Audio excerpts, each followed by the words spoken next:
بسم الله الرحمن الرحيم. هذه المادة للفرقة الأولى بكلية الحقوق. Our syllabus this term is a brief study of commercial law. We need to start with clarifying the need for commercial law. Trade takes place in an environment different from civil transactions, as those practicing trade are professional.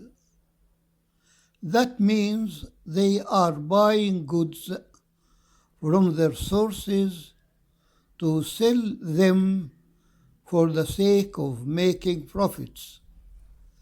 Their dealings are not limited to one transaction, but they are continually dealing in merchandise.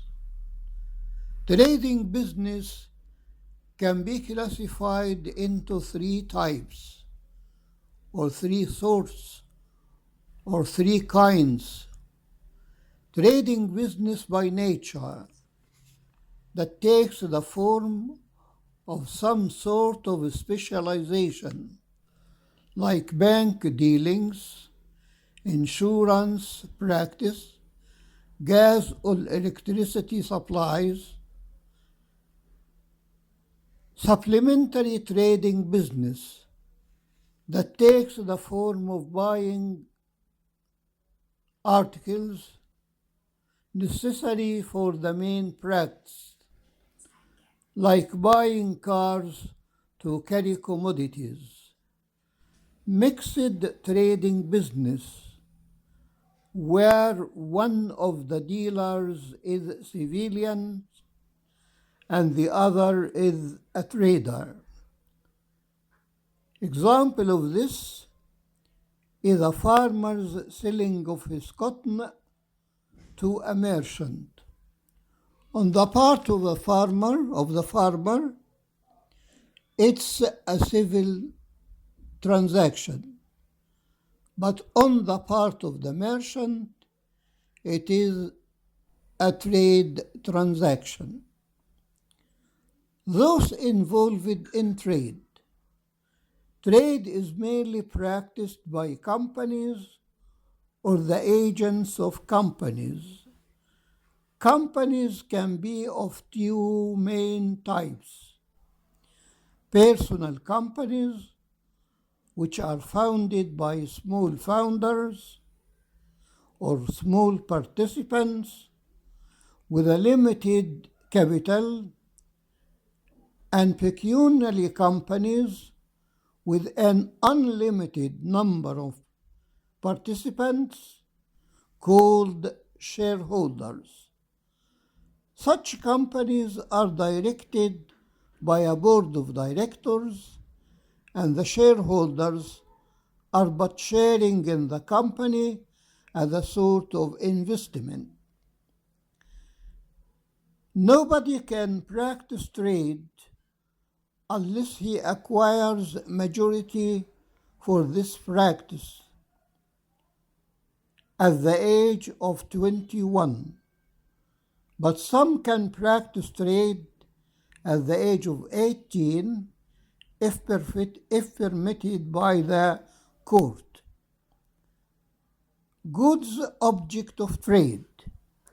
Trade can be in goods already existing or future goods.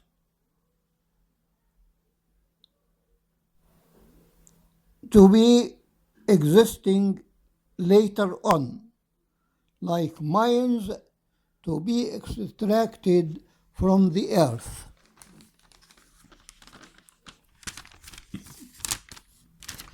Goods can be specific and non-specific. Specific goods are goods identified at the time of sale, but non-specific goods are goods known by their types and qualities.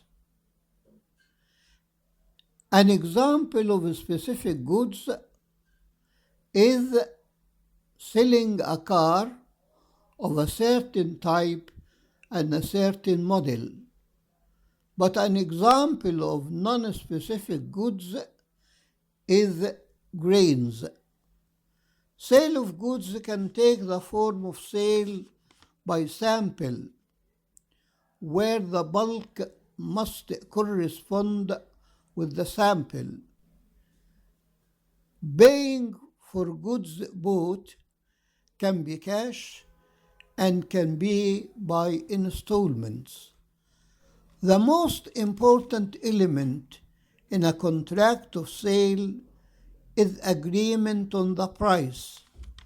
But if the traders do not agree on the price can be fixed according to the previous dealings among those dealers,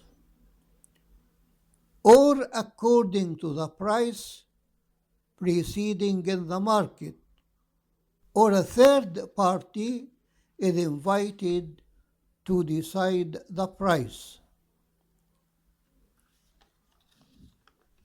Banking form a major activity in the trade business, so there is room in this study for banks and their activities that take the form of taking deposits, giving credit, and changing foreign currencies.